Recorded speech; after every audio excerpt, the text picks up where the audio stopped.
గురువు గారు, కృతిక నక్షత్రంలో పుట్టిన వారి గుణాలు ఎలా ఉంటాయి గురువు గారు? స్వభావం అసలు ఎలా ఉంటుంది వాళ్ళది?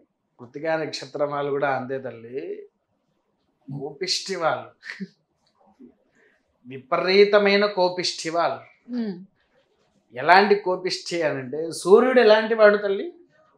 చాలా బగ్గు బగ్గుమంటూ ఉంటాడు. ఎలా అయితే భగుభగుమని మండుతూ ఉంటాడో అలా మండుతూ ఉంటాడు. ఉమ్, మళ్ళీ ఇక్కడ ఇంకోటి ఏంటంటే తల్లి, స్వార్థపరులు వీళ్ళు కూడా. కృతికా నక్షత్రం, అందరూ అలాగే ఉంటారా గురువు గారు? కృతికా నక్షత్రానికి ఎక్కువ స్వార్థం ఉండేదే కృతికా నక్షత్రం. ప్రతి ఒక్కరికి. కృతికా నక్షత్రానికి మంచి స్వార్థం అది. ఉమ్, తనది తాను చూసుకుంటాడు తప్ప పక్క వాళ్ళ జొలిపోడు. ఉమ్, విన్నారా? అక్కడ కొంపలు మునుగుతున్నా సరే అక్కడికి పోరు. కృతికా నక్షత్రం వారి స్వభావం అటువంటిది. ఇంకా ఎలా అంటే, ఆడవాళ్ళు అలిగినట్టు కంటే ఇంకా దారుణం కలుగుతారు కృతికా నక్షత్రం వారు. ఆ అలక ఎలా ఉంటుంది తెలుసా? నెల రోజులు కాదు, సంవత్సరమైనా ఆ అలక మీద భోజనం కూడా చేయకుండా అయినా కూర్చుంటారు కృతికా నక్షత్రం వారు. ఉమ్, ఒకటి. రెండవది ఏంటి అని అంటే, ఈ కృతికా నక్షత్రం వాళ్ళ చేతిలో డబ్బులు ఆగవు, అస్సలు ఆగవు. డబ్బులు ఈ కృతికా నక్షత్రం వారి చేతిలో ఆగకుండా ఉంటాయి కాబట్టి వారికి ఏం చెయ్యాలో అనేటువంటిది అర్థం కాదు. ఉమ్, ఫోన్ చేస్తారు, అరే నాకు 500 పంపిరా, సరే పంపిస్తున్నా, అలా అడిగి తీసుకుంటారు. కాకపోతే అప్పులు విపరీతంగా చేస్తారు. ఉన్న దాంట్లో సర్దుగా పోదామనే ఆలోచన వీరికి ఉండదు.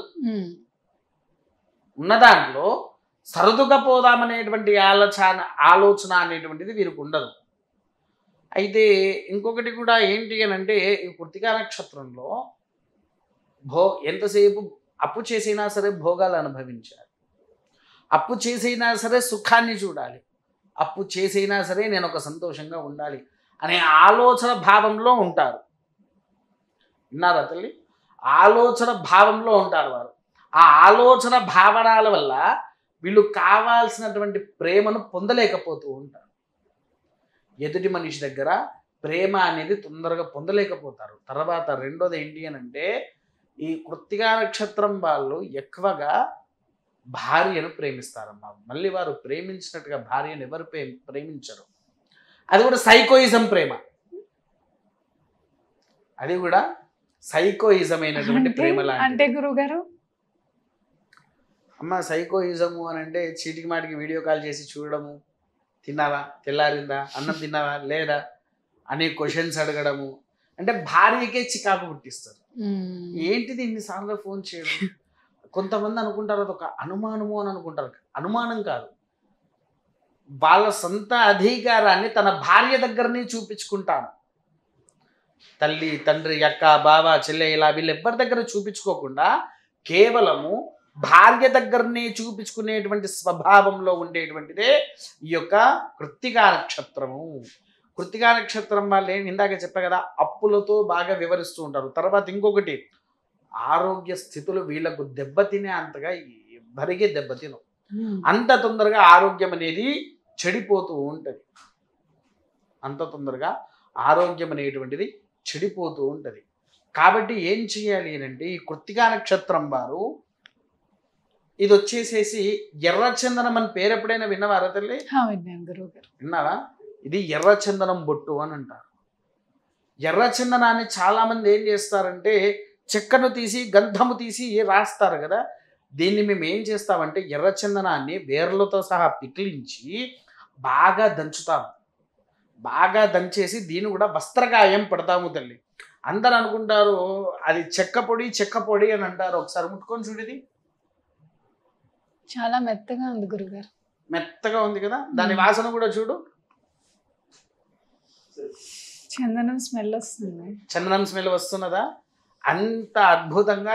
మళ్ళీ మనకు ఇంత మెత్తగా నీకు ఎక్కడా దొరకదు తల్లి. ఇంత మెత్తగా కూడా నీకు ఎక్కడా దొరకదు. విన్నావా? ఎంతో శక్తివంతమైంది. వీళ్ళకి ఆరోగ్య స్థితిగతులు మారుతూ ఉంటాయని చెప్పాను కదా. అది ఎప్పుడైతే వీళ్ళు ధరిస్తారో ఆరోగ్య స్థితిగతులు కూడా మారేసి అద్భుతమైన ఫలితాల్లో ఉంటారు వాళ్ళు. అసలు ఎలా అంటే, వాళ్ళకు ఉండేటువంటి సకల దరిద్ర దోషాలను కూడా నివారణ చేసి ఒక ఎందున వాళ్ళకు విజయాన్ని కూడా అందింపజేస్తుంది. కృత్తిక నక్షత్రం వాళ్ళు ఏ రాశికి చెందిన వాళ్ళు గురువు గారు?